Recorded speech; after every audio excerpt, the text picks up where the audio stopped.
Good morning, good afternoon. Good morning, good afternoon, and thanks for coming to this amazing venue to listen to Dr. Ayala Panievsky, who's written a really good book called The New Censorship. We've got half an hour, we've got 20 minutes in which I'm going to talk to Ayala and try and surface some of the themes of the book, and then final 10 minutes, I'm going to turn to you to see what interests you about it. Ayala, welcome. Congratulations on a fantastic book. Thanks so much. Thanks for having me. Tell us what the new censorship is and how it differs from the old censorship. Right. So one important thing to say about the new censorship is that it doesn't mean that the old censorship has gone anywhere. We are seeing now very old school practices of silencing journalists are still very much alive and kicking. However, there is this new censorship, this set of mechanisms, this playbook that we see play out in many different countries, where populist authoritarian leaders are doing a wiser form of censorship and something more elusive about the way that it silences and tames journalism. And I think the shocking bit, now that we are in 2026, a decade after Trump first won the elections in the US, which feels like forever, but also like a minute ago, right? We've had a decade that journalists could have adapted to this new reality and new forms of censorship, including lawsuits, legal warfare, including access war, including digital harassment, and including many other forms of what seems to be softer journalism. It's not just jailing people or killing them, which still happens in many regions around the world, but the impact of these softer mechanisms is just as chilling. The impact on the news we end up getting is just as harmful. So I think the effort here was to focus our attention on these more sophisticated forms of censorship and how they are also manipulating and weaponizing very basic norms of journalism against journalists. When we think of Trump, we tend to bracket him with Netanyahu, with Orban, with Modi. What do they have in common? What are the sort of common patterns that you see in this playbook? Right, so I think it's really important to understand that there are many different ways. There is no politician who loves critical journalism, right? There's no such thing, this animal doesn't exist. However, there are different ways to be an authoritarian, there are different ways to be a dictator, there are different ways to suppress press freedom. And what's common for this populist authoritarianism is that it speaks on behalf of democracy.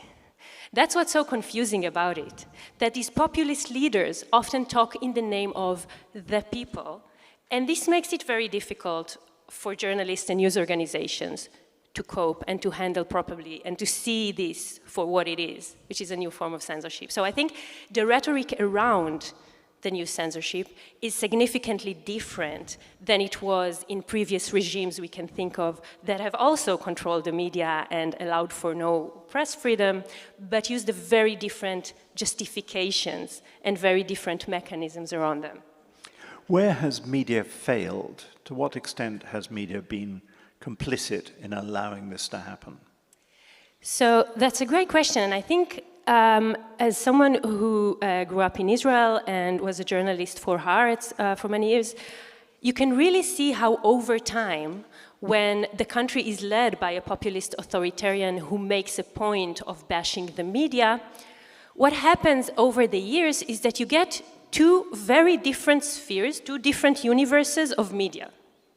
You have the kind of traditional mainstream media journalists who are trying to cater to broad audiences and all the rest of it, and I'll say more about them in a sec, but you also have a rise of another media universe that plays according to very different rules of the game. And this is what I call in the book anti-media media. And these are media organizations that are actually using the journalistic facade, the fact that something can easily look like journalism or look like news without doing any actual journalistic work. So without the corroboration, without the kind of finding various sources, without being held accountable when you are publishing lies or mistakes or conspiracy theories. So you get these very different spheres of media, universes of media, and both are problematic in different ways. So obviously, the anti-media media universe, which you can think of ranging from Fox News in the US through GB News in the UK and Channel 14 in Israel and many others in different countries. At the same time, they are part of the new censorship, to be sure.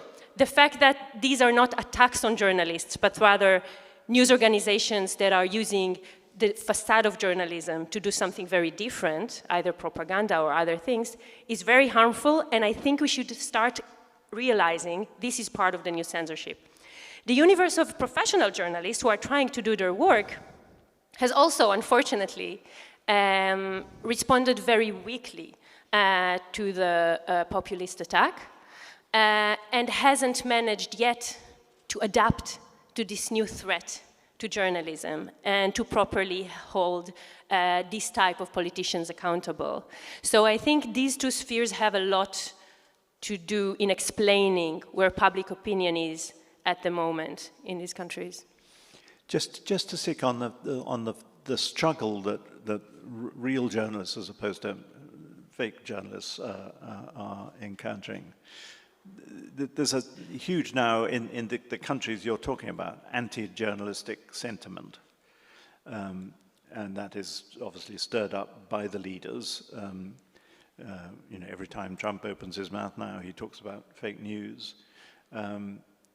But to what extent has journalism failed? To what extent has journalism allowed them to exploit that feeling? Right, so on the anti-journalism sentiment, I think it's shocking really how deep this kind of rhetoric percolates. We've conducted a survey with my colleagues among 1,000 people, asking them a very innocent question, which was, what do you think are the main qualities of journalists? And the responses we got were honestly scary. We didn't give options to choose from, we just allowed people to say whatever they wanted.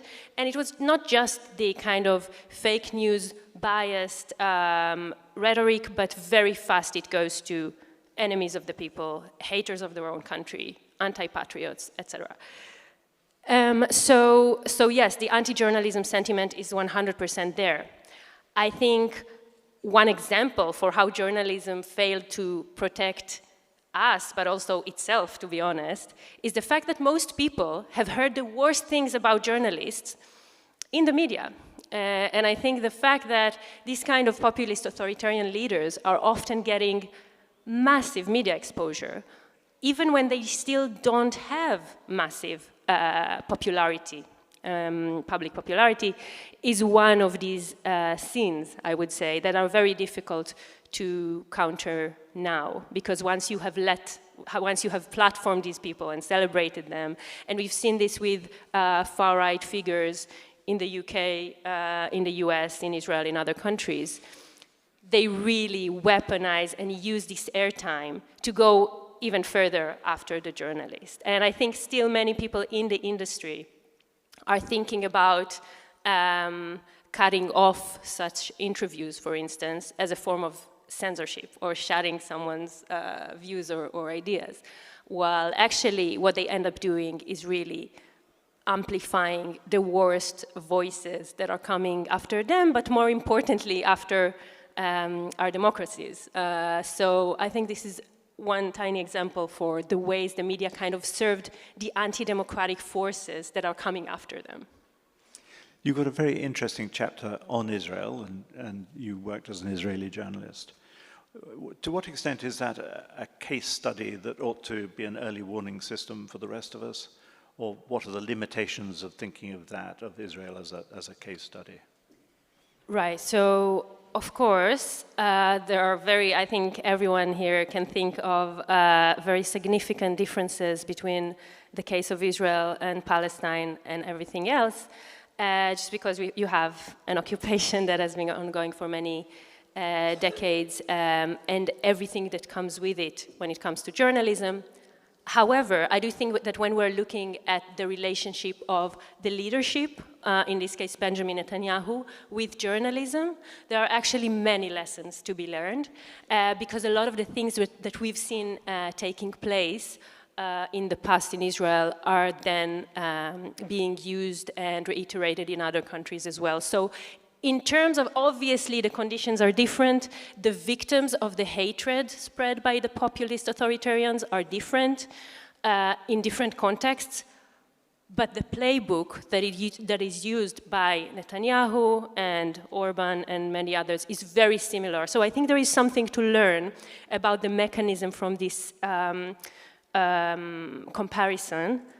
But obviously, it also has its limitation. I think, for instance, maybe there are many Europeans in the in the audience, I imagine. I think when you look at the targets or the scapegoats of the populist rhetoric and the populist media bashing, there is always a hierarchy, right? There is always the people who get it worst. There are always the people who are coming from marginalized communities or other groups that are easier to incite against. And so in Israel, obviously, it would be Palestinians and Palestinian citizens of Israel and women and other groups. But you can see in Europe how this plays out when journalists who are covering immigration are the greatest targets of populist media bashing. And you can see it in South Korea when journalists who are covering gender are actually the greatest targets of populist media bashing. So you can see how the scapegoats vary, but the structure is the same. And the outcome is the same. The outcome, the silencing, the blind spots, the strategic bias, what I call in the book, this constant effort of journalists to show to their audience that they are not these biased traitors by shifting further and further to the right. And not calling it that, but in fact trying to signal to their audiences, we are not everything they say we are. We are not this liberal media, we are not the Lugenpresse, we are not the, whatever it is the populist calls us at this specific country. And then slowly but surely, certain topics, certain interviewees, certain questions just disappear from the media conversation entirely. And in Israel, I think it's the most chilling and difficult to grasp case, because you can now see wars being launched all over the Middle East and beyond, and what Israeli audiences are getting from the big news organizations in the country is a tiny bit of this reality, a very limited view of the most important things that are happening around them and affecting their lives directly. So I think in this sense, it's a good example for what happens when populists bash the media and journalists fail to fight back or to stand up to journalism, to stand up to democracy. But of course, there are many caveats there. Of course, the struggle is different in any country. And because the media sphere is built differently and the political system works differently, the targets of everyone who cares about journalism, for our media activism, for rebuilding, revolutionizing our media environment, the targets will be different in each country. You're busy compiling a guide to how journalists can cover the populist right. I know it's not coming out till June, but can you give us a little teaser for the kinds of things that this guide will cover? Yes, of course. Thanks so much. So actually, the book, The New Censorship, says a lot about what my research and other people's research. There is a lot of research about populist media bashing in the past few years. There is a lot there, and we cover kind of different angles of this. But I know that to ask people to read books today is actually pretty difficult, because our attention spans, let's face it, are nothing, especially if we are working in a newsroom and there is constantly breaking news and everything is changing all the time. So I collaborated with Michael Hauser-Tov, who is a political correspondent for Haaretz newspaper, and we've come up with this what we call newsroom CPR, which stands for Covering Populism Right. And basically what we're doing is we take all this kind of academic research that has fascinating findings and conclusions that no one ever reads, and really turn it into a very short and concise and practical guide for newsrooms and journalists who are facing populist authoritarianism, and how to cover these figures and parties and movements without falling to all these traps that we know so well by now. And we really take inspiration from the way that journalists in Brazil and in India and in other countries around the world have been doing better over the years, and trying to make it a real shifting point for how journalism handles populist authoritarians. So we will launch it in June in City St. George's University, but whoever is interested is more than welcome to reach out, and I'm happy to talk about it more. I hope we can by now make this next step from having all this academic knowledge into actually changing practices in the industry and in the field. One of the ways you're trying to shift perceptions of this debate is to move away from journalists talking about free speech to the public's right to know. Tell us why that's a more compelling framing of this whole discussion. Right, so I think the thing about free speech is, as we know, it's being manipulated now all the time by the far right in different countries. That is one problem. But another problem is that there is this very strong impact of a US-oriented concept of what free speech means that says, well, there should be no regulation on speech whatsoever, and anything else is censorship. And this concept is very misleading because actually there are many questions that it doesn't ask. For instance, free speech to whom? Right? And there are many people and there are many types of speech that are actually having a chilling effect on other people's speech. What do you do then? Right?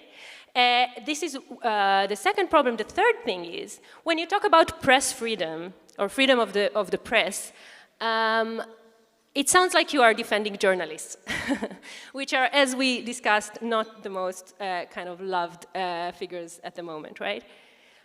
It's not about the press. It's not about journalists' freedom to express themselves. It's about our right to know. And I think this is an important point to make, because if we want to recruit people, and we have to recruit people to this battle, we have to weigh different concepts and different rights that we have. And yes, one of them is free speech, but another is our right to know. If I went to the doctor, to the GP, and they lied to me intentionally, I can do something about it, right? They won't be doctors anymore. If I open TV and people are lying to me, there are, in many cases, no consequences. My right to know is being harmed. And we need to start thinking about this, because we've seen in recent cases, but I mean, I think the COVID pandemic was the most researched case, probably, how essential it is that we have credible information around us. And the public's right to know is actually a life and death matter, right? We have research showing how Fox News viewers were dying more of COVID because the talents of the channel told them that there is nothing to worry about, while they were vaccinating, actually, behind the scenes. So I think it's time that we start protecting not just the freedom of speech, but actually our right to know and what it means, and how we can make sure that people who are intentionally manipulating and polluting our information environment are held accountable for it. Free speech is not the freedom to incite to violence. It's not the freedom to inspire hatred, to lie to people, to spread mass disinformation campaigns. That's not what this is about. So I think that by kind of reorienting the conversation away from freedom of speech, and also reminding people that our speech is already actually regulated. It's just that we have no say about how it is being regulated, right? It's being regulated by Elon Musk and a few others at the moment. But apart from that, making this switch from free speech to our right to know, our right to reasonably credible information, this is a fight that we will have to do. And my dream is that we will be able, like we can take action against polluting kind of factories or any other organization that is harming our environment, I want us to be able to take a similar action against organizations and companies that are intentionally polluting our information environment. I've got so many more questions, Ayala, but we're into the final 10 minutes, so I'm going to open up to the audience. The microphone, please find a hand microphone and a hand over on this side, and we'll take one at a time to begin with. Please speak into the microphone. Yeah, and make it sharp. Brief. Yes, I will. Thank you. I really like this analogy of pollution and whether we can regulate and control polluters of our information environment. But as with pollution in our rivers and seas, the regulators that are supposed to protect us are failing. And I'm speaking from a UK point of view, broadcasters not being regulated properly, GB News, I'm sure Alan could talk about this for a long time. I wonder about the Israeli context and other contexts you might have looked at where there should be an Ofcom, there should be a regulator that's failing, and how we make that better. Do we need to root them up and start again? Okay, that's a great question, and I invite everyone to read Alan's piece about the failure of Ofcom to regulate GB News in the UK. I think one of the things we have to do, because obviously the regulator is currently not doing its job properly and not taking care of our information environment, one of the things is we will have to become more active about it. And what I mean about that is that there was this illusion for a very long time that we kind of figured out the media thing, like after, we had world wars where there was propaganda in use by states, and then we freed the journalism from the government, and now we have a free market and all that, and it's fine, and it's free speech, and it's fine, and it will be there for us whenever we need it. The media is there and we don't need to worry about it. This is no longer the case. If we want to be sure that we have news sources that we can trust in a few years' time, then we will all have to become media activists, not just the people in this room who are clearly already something like that, but also publics, broader publics. I think that just like people in the UK, in other countries as well, have their views on what the economy should be like, what immigration should look like, any other big issue, they should have an opinion about media regulation as well and how they expect the representatives to protect them against this type of risk, which is not just propaganda and misinformation, but also foreign disinformation campaigns and many other risks that we are currently totally neglecting to protect ourselves against. So what I'm thinking is we will have to activate audiences. I want to see politicians grilled over how are you going to make sure that we don't have this massive flood of polluted information, conspiracy theories that are threatening me, my community, my country. What are you going to do over this? I want to see journalists asking parties that. I want to see platforms that address these issues. I think it's as important as how are you going to build our roads and bridges. So one answer is media activism, really. The other is, of course, we have issues with media regulators. In Israel right now, the media regulator is already almost entirely captured by Netanyahu and his loyalists. And this is a fight that the Israeli society will have to fight, among many others. But yes, we should definitely insist that just like we have to protect this planet if we want to keep living on it, we will have to protect our media if we want to know something in 5, 10, 20 years' time. I'm hoping someone there has got a microphone. Speak up if you've got a microphone. I have it. Yeah. How we can balance between censorship and freedom of speech? That's a very crisp question. Very good question. Crisp answer. It's a very good question. Surprisingly, I have an answer. I think the main kind of mistake we are now doing is portraying it as a right-wing versus left-wing issue, where actually it's not.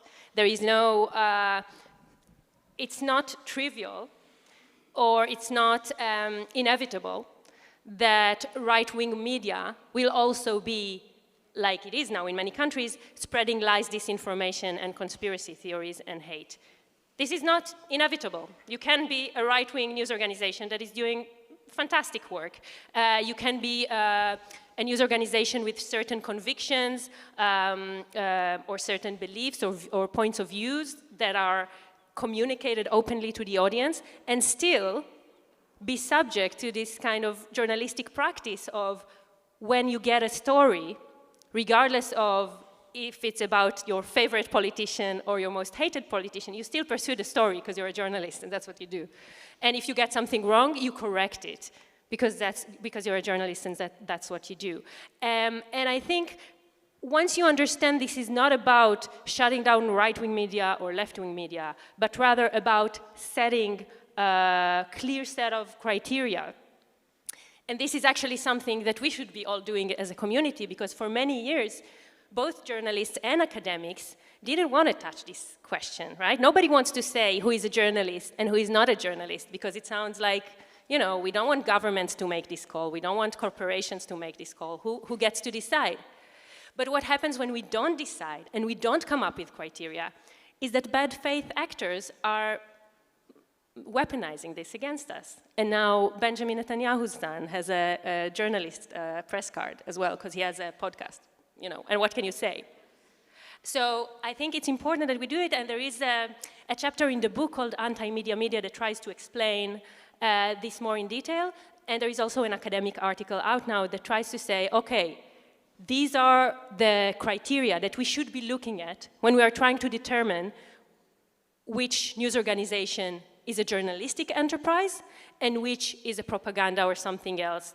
And all the protections that we give journalists and news organizations, because we believe that they are important for our society, they deliver public good that we need, they shouldn't apply for these propaganda media outlets. And I think we are very good at the kind of media freedom charts and rankings when it comes to states. So, right, you have every year, you know, if a state is doing better or worse on media freedom generally, but it doesn't tell you enough about specific media organizations. Because even in a place like Israel, where media freedom has been deteriorating for ages, you still have media organizations that you can trust, and you wouldn't know that by looking at this general kind of nation-state level. So I do think there are some criteria, among them facticity, so approach to facts and what happens when you make a factual mistake, do you correct it, how do you approach conspiracy theories, all these sort of questions around facticity, and a few other criteria that we should start developing as a community and even publish an annual kind of guide or something around ranking media organizations on the spectrum between journalism and anti-media media, and then approaching these media outlets accordingly. Ayala, I have a strong feeling that our speech is about to be curtailed by the time. So if somebody has got a microphone and has got a really crisp question and you've got a crisp answer, we can probably get in before we're censored. Somebody who's got has somebody got a microphone? Speak. Have we lost the microphone? So somebody shout a question then.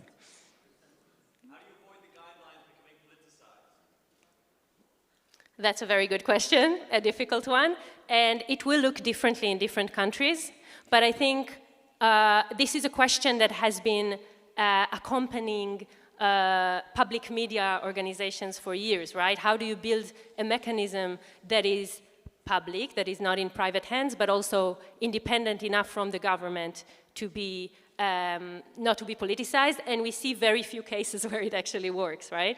So it really depends, because you have very different political systems in different countries. It will look differently in different countries, but I think this must be the fight. We must insist on that, because we cannot have unelected and elected people manipulating the public conversation against us the way they do now. Time is up. We're about to be censored.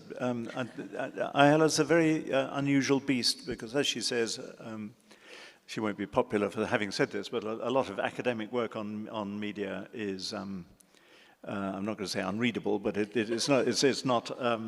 doesn't break through. And what Ayala has done in this book is to break through with something that is really important. It's got the rigor of academic research. But it is very readable, so I urge you to read this book, to stay in tune with the work that she's going to be doing in June. And thank you, Ayala, for coming. Thanks and thank so much, you Alan. all for coming. Thank you for coming.